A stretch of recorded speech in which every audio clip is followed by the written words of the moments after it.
আসসালামু আলাইকুম প্রিয় দর্শক, দেশ ও দেশের বাইরে যে যেখান থেকে আমাদের এই ভিডিওটি দেখছেন সবাইকে এগ্রিকালচারাল ফার্ম টিভির পক্ষ থেকে শুভেচ্ছা অভিনন্দন।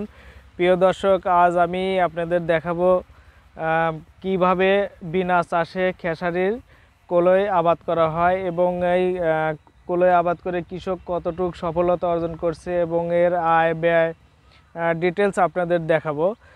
তো তার আগে যারা এখনও আমার চ্যানেলটি সাবস্ক্রাইব করেননি প্লিজ সাবস্ক্রাইব করুন এবং চলুন আমরা ওই কৃষকের সাথে কথা বলি যে সে আসলে এই কলাইটা কিভাবে চাষ করছে তার মুখ থেকে আমরা শুনি।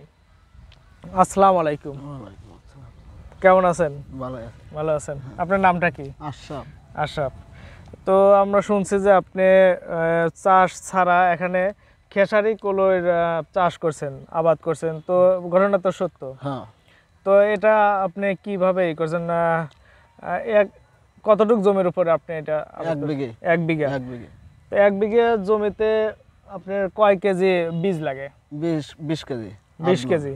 20 কেজি। তো এটার জন্য আপনার সার কতটুকু সার প্রয়োগ করতে হয়?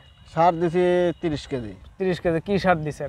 সাদা সার। শুধু সাদা সার? সাদা সার। এর বাইরে যে আরো আছে ডিএপি আছে বা অন্য সার আছে, ওগুলো কোনো কিছু দিতে হয় না? ড্যাপ সার দেনি স্প্রে করছি।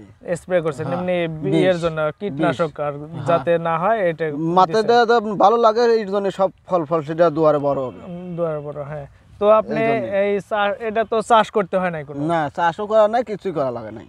আর যদি আপনি চাষ করে কলাইটা করতেন, বুনতেন, তাহলে কি আপনার খরচটা বেশি হতো? মেলা বেশি খরচ। কিভাবে বেশি হতো একটু বলেন। চার্জ দেওয়া লাগে, আল ছাটা লাগতে একদিন, চার্জ দিয়ে একদিন ফেলা থোয়া লাগবে, আবার চার্জ দেওয়া লাগবে, চাষের বিলে তারপর আবার ওই সময় বাড়তি সারও দেওয়া লাগবে। বাড়তি মাটি সার দেওয়া লাগবে, লাল সার দেওয়া লাগবে, দানাদার বীজ দেওয়া লাগবে। কিন্তু এতে আপনার কোনো রকম কোনো সার বা কোনো কিছু দিতে হয় নাই? দেওয়া লাগে নাই।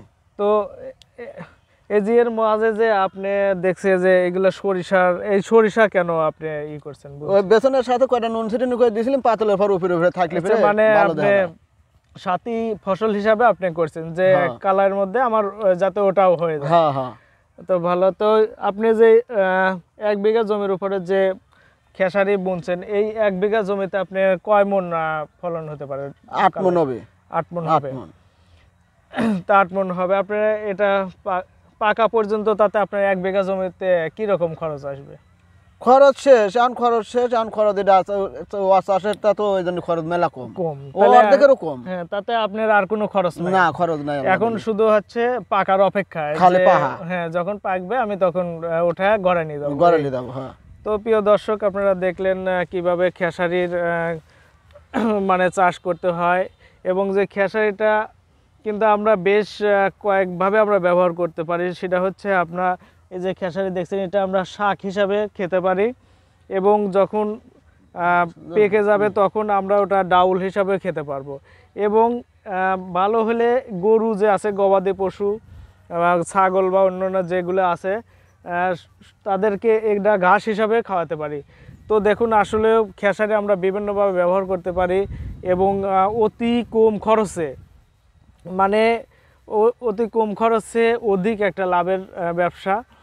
তো প্রিয় দর্শক, যারা আপনারা জমি পাশে পড়ে থাকে বা চাষ করার সমস্যা, সেসব জমিতে আপনারা এই খেসারি চাষ করতে পারেন।